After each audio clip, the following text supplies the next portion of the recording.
नमस्ते students, welcome to my YouTube channel. हमने theorems खत्म कर दिया, बहुत अच्छी बात है। अब हम एक्सरसाइज पे जंप करेंगे, बट एक्सरसाइज करने से पहले जिन बच्चों ने थियरम्स नहीं देखा है वो प्लीज जाके पहले थियरम्स करो। थियरम्स समझ आएगा तो एक्सरसाइज समझ आएगा, नहीं तो नहीं समझ आएगा, है कि नहीं। अब फर्स्ट क्लास पास करके सेकंड में जाते हो, सेकंड पास करके ही थर्ड में जाते हो, उसी तरीके से पहले थियरम्स कर लो, उसके बाद ही आपको एक्सरसाइज वाला क्लास समझ आएगा, नहीं तो कुछ समझ नहीं आएगा। चलो let's get started. In figure 9.23 देखो, ये जो क्वेश्चन है ना वो मैंने डायरेक्टली टेक्स्ट बुक में से कॉपी पेस्ट किया है, तो आपको ये फिगर विगर ये सब नंबर आएगा, जाने दो।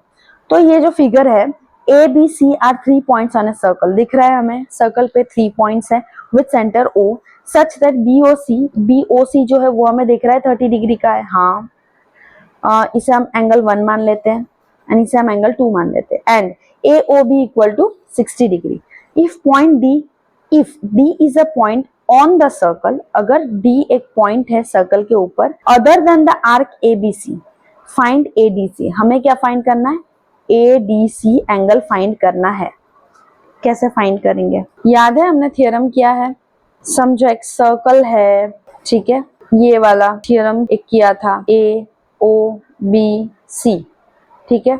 ये जो आर्क है जो सेंटर पे एंगल बना रहा है, वो सेंटर वाला एंगल हमेशा डबल होगा।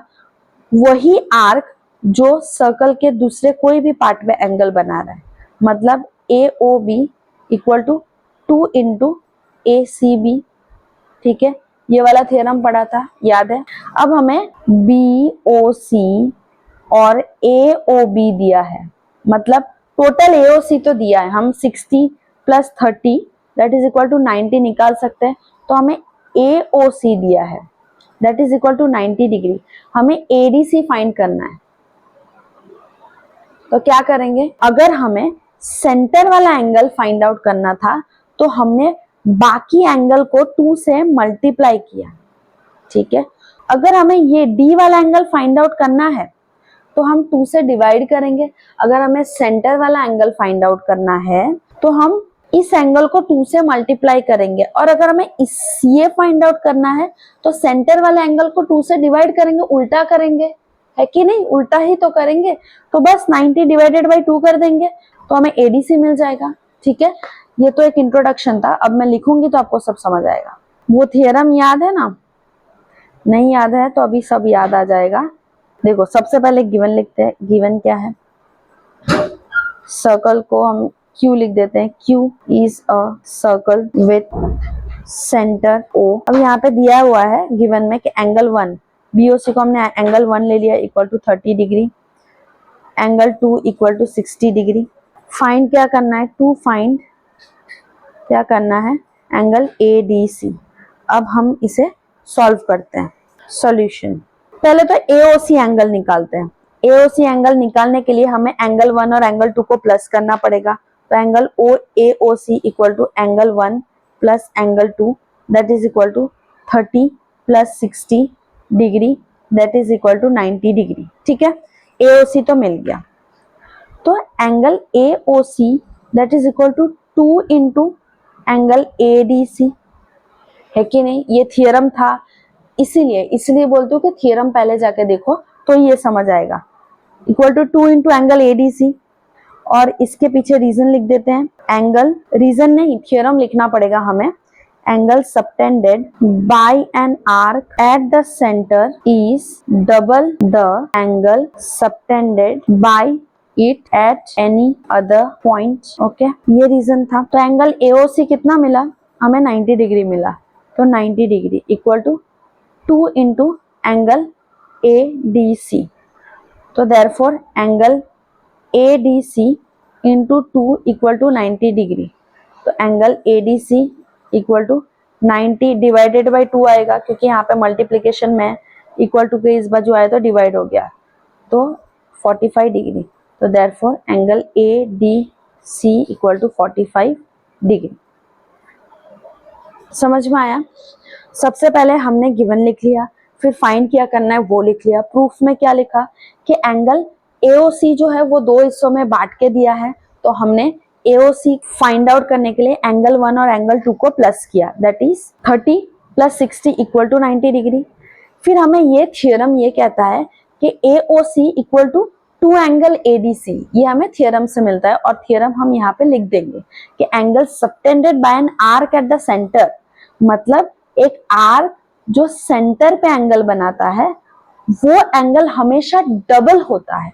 ये जो एंगल है सेंटर वाला वो हमेशा डबल होता है than the angle subtended by the same arc, मतलब वही आर्क जो सर्कल के कोई दूसरे पॉइंट पे एंगल बनाएगा उससे सेंटर वाला एंगल हमेशा डबल होगा। तो angle AOC equal to 2 into angle ADC इस तरीके से आया। तो AOC हमने कैलकुलेट किया था 90 है, equal to 2 into angle ADC। बस इसी को ये लेफ्ट हैंड साइड को हमने इस तरीके से लिख दिया, ठीक है। इस तरीके से लिखने से साइन चेंज नहीं होता है, ठीक है। तो ADC equal to 90 divided by 2 और हमें ADC मिल गया इक्वल टू 45 डिग्री। इजी था, okay. A chord of a circle is equal to the radius of the circle. ये एक सर्कल है, इसमें जो कॉर्ड है AB वो इस सर्कल के रेडियस के बराबर है, ठीक है। Find the angle subtended by the chord at a point on the minor arc. ये जो कॉर्ड है वो कौन सा एंगल माइनर आर्क पे बना रहा है, एंगल C, बराबर। ये एंगल हमें फाइंड करना है एंड ये कॉर्ड मेजर आर्क पे एंगल बना रहा है, ये एंगल हमें फाइंड करना है। तो find the angle subtended by the chord at the minor arc and major arc, ठीक है। तो हमें एंगल C और एंगल D फाइंड करना है। तो हमें उसके लिए कंस्ट्रक्शन करना पड़ेगा, ज्वाइन OA एंड OB करके हमें कंस्ट्रक्शन करना पड़ेगा।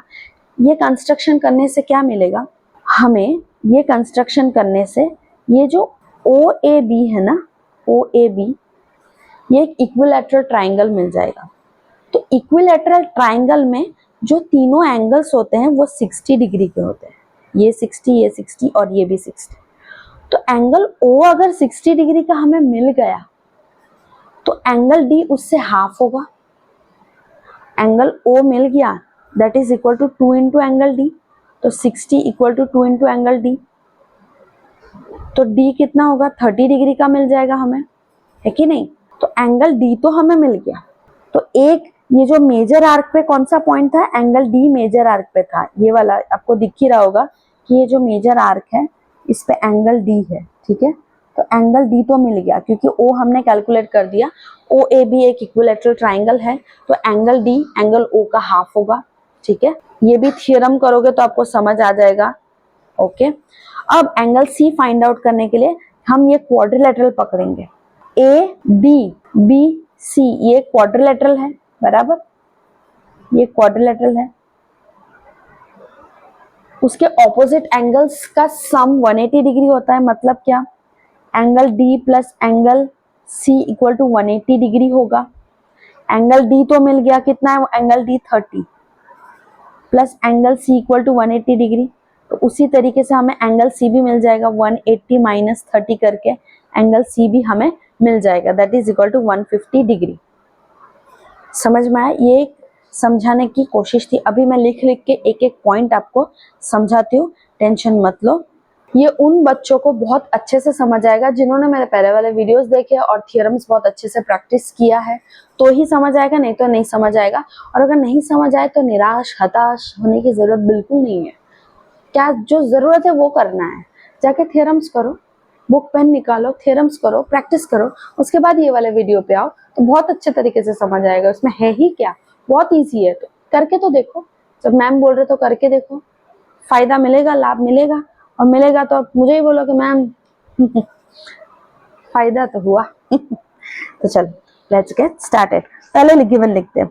जो मैंने पहले समझाया वो आपको नहीं समझ आया, कोई बात नहीं, अब समझ आएगा, ठीक है। बट थियरम्स कर लो। Q is a circle with center O. AB is equal to radius of circle, लिख लेते हैं। और फाइंड क्या करना है, एंगल, ये वाले एंगल को एंगल 1 और इसे एंगल 2 और इसे एंगल 3 लिख लेते हैं। तो टू फाइंड, ये माइनर आर्क और मेजर आर्क वाला एंगल ही फाइंड करना है ना, एंगल 1 एंड एंगल 2, ठीक है। कंस्ट्रक्शन में लिखेंगे ज्वाइन OA एंड OB। अब सोल्यूशन क्या लिखेंगे, सबसे पहले कि OAB जो है, triangle OAB is an equilateral triangle. कैसे बना ये इक्विलैटरल ट्राइंगल? क्योंकि माय डियर क्वेश्चन में दिया है कि जो chord of a circle is equal to the radius of the circle. O A जो है वो रेडियस ऑफ द सर्कल है, ओ बी जो है वो भी रेडियस ऑफ द सर्कल है, और जो कॉर्ड है वो रेडियस के बराबर है। तो O A, O B and A B तीनों एक बराबर हो गए, तो ये इक्विलैटरल ट्राइंगल हो गया, है कि नहीं? हाँ। तो देयरफॉर हमें इस ट्राइंगल में से एंगल ए और एंगल बी नहीं चाहिए, तो नहीं लिखेंगे, एंगल 3 ही चाहिए। तो एंगल 3 इक्वल टू 60 डिग्री, है ना? तो देयरफॉर एंगल 3 अगर 60 डिग्री है तो angle 3 equal to 2 into angle 2। Reason क्या है? एंगल 3 सेंटर वाला एंगल है, सेंटर वाला एंगल ढूंढने के लिए हमें ये वाले एंगल को 2 से मल्टीप्लाई करना पड़ता है, ठीक है ना? और रीजन लिखते हैं angle subtended bye an arc at the centre is double the angle subtended on any other point. ठीक है, ये वाले थियरम, ये थियरम है, ये पता होना चाहिए। तो एंगल 3 तो हमें मिल गया है 60 डिग्री, तो 60 लिख लेते हैं। 60 इक्वल टू 2 इंटू एंगल 2। तो देयरफॉर मैं हमेशा ऐसे वाले जब जो हमें निकालना रहता है ना एंगल 2, उसको मैं लेफ्ट हैंड साइड पे पूरा लिख लेती हूँ। Angle 2 into 2 that is equal to 60 degree.